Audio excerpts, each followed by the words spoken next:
आप सभी को जय मसीह की। परमेश्वर के नाम में आपको आनंद और शांति मिले।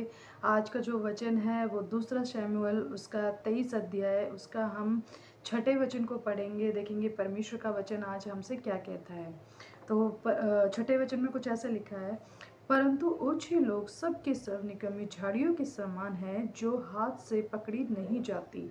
हालेलुया, परमेश्वर की महिमा हो। परमेश्वर का वचन क्या कहता है, परंतु ओछे लोग उस निकम्मी झाड़ियों के समान है जो हाथों से पकड़ी नहीं जाती। भाई और बहनों, हो सकता है आप परमेश्वर के वचनों को पढ़ के दूसरों को माफ़ कर रहे हो सकता है ऐसे लोग हैं जो ढीठ हैं, जिनको आप बार बार समझा रहे हो सकता है आप बार बार उन्हें माफ़ कर रहे हो, बार बार कर रहे हो, बट वो क्या है, एक निकम्मी झाड़ी के समान हो चुके हैं, जिसे कहते हैं ढीठ हो चुके हैं। बट वो अपने जीवन को नहीं बदलना चाह रहे, उसी व्यभिचार, उन्हीं बुराइयों में, उन्हीं घमंड में अगर चल रहे हैं, तो परमेश्वर का न्याय जरूर उनके पास आएगा। क्योंकि देखिए परमेश्वर क्या कहता है कि आप क्या करो, एक दूसरे को माफ़ करो। बदला लेना किसका काम है? परमेश्वर का काम है।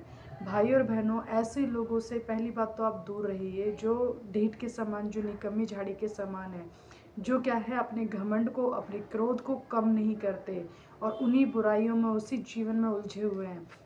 ऐसे लोगों की संगति पहली बात आप ना करें। और दूसरी बात, अगर आपको करनी भी पड़ रही है तो भी आप परमेश्वर के वचन को पहले रखिए, आप उन्हें माफ़ करिए। लेकिन क्योंकि परमेश्वर आपको माफ़ करने के लिए क्यों कहता है, ताकि आप सिद्ध बने रहें, ताकि आपका जो बदला है वो यहोवा परमेश्वर ले, वो यीशु मसीह ले। क्योंकि हमें क्या करना है, अपने जीवन को परमेश्वर के ऊपर डालना है कि प्रभु ऐसे लोग ऐसे मेरे जीवन में हैं जो इस झाड़ी के समान है, जो निकम्मी झाड़ी के समान है, जो अपने जीवन को बदलना नहीं चाहते। तो इसीलिए परमेश्वर का वचन आपसे कहता है, ऐसे लोगों के लिए आप क्या करना है, आप ऐसे लोगों को माफ़ करें ताकि सिद्ध रहे, ताकि परमेश्वर उनसे अपना बदला ले।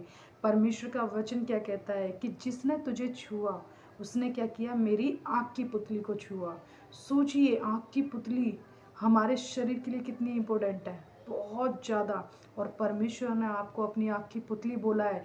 परमेश्वर ने आपको अपनी अंगूठी का एक हीरा के समान बनाया है। परमेश्वर क्या कहता है, मैं उस नग के समान, उस अंगूठी के समान मैं तुम्हें संभाल के रखता हूँ। तो सोचिए, जब हम परमेश्वर की नज़रों में इतने, हो सकता है मनुष्य की नज़रों में कुछ भी ना हो, लेकिन परमेश्वर की नज़रों में आप बहुत कुछ है।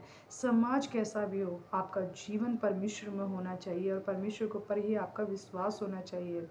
और जो ऐसे झाड़ी के समान जो लोग हैं, परमेश्वर ऐसे लोगों का जरूर न्याय करेगा। ये नहीं सोचिए कि परमेश्वर ऐसे लोगों का न्याय नहीं कर रहा, क्योंकि परमेश्वर जब बदला लेता है तो बहुत ऐसे तरीके से लेता है जो मनुष्य की सोचने से बाहर होता है। इसलिए अपने जीवन को परमेश्वर के हाथों में सौंपे।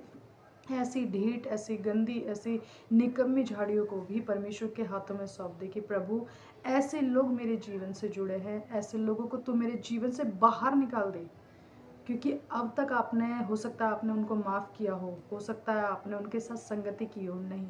आज के बाद आप प्रार्थना करें कि परमेश्वर ऐसी झाड़ियों को तो मेरे जीवन से निकाल दे। क्योंकि परमेश्वर का वचन क्या कहता है, जो लोग ऐसी मंडली में बैठते हैं, ठट्टा करने वालों की मंडली में बैठते हैं, ऐसे लोगों के साथ बैठते हैं, उनकी संगति, उनका चाल चलन, उनकी सोच विचार ऐसे लोगों की जैसी होती जाती है।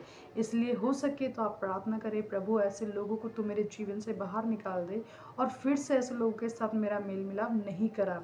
क्योंकि अगर ऐसे लोगों के साथ आप बैठते हो, उठते हो, बातें करते हो, उनके साथ जीवन को चलाते हो, तो आपका जीवन भी उसी गंदगी में चलना शुरू हो जाता है, उन्हीं विचारों में चलना शुरू हो जाता है और आप परमेश्वर से दूर होते जाते हैं। क्योंकि जब आप अपनी परिस्थितियों को, अपने मन की बातों को कंटिन्यू सोचते रहोगे, तब आप परमेश्वर से दूर होने लग जाते हो।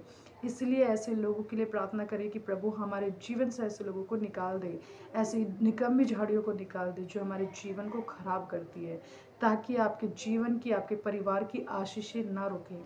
इन वचनों के द्वारा परमेश्वर आपको बहुत बहुत आशीष दे। आप सभी को जय मसीह की। परमेश्वर के नाम से आपको आनंद और शांति मिले।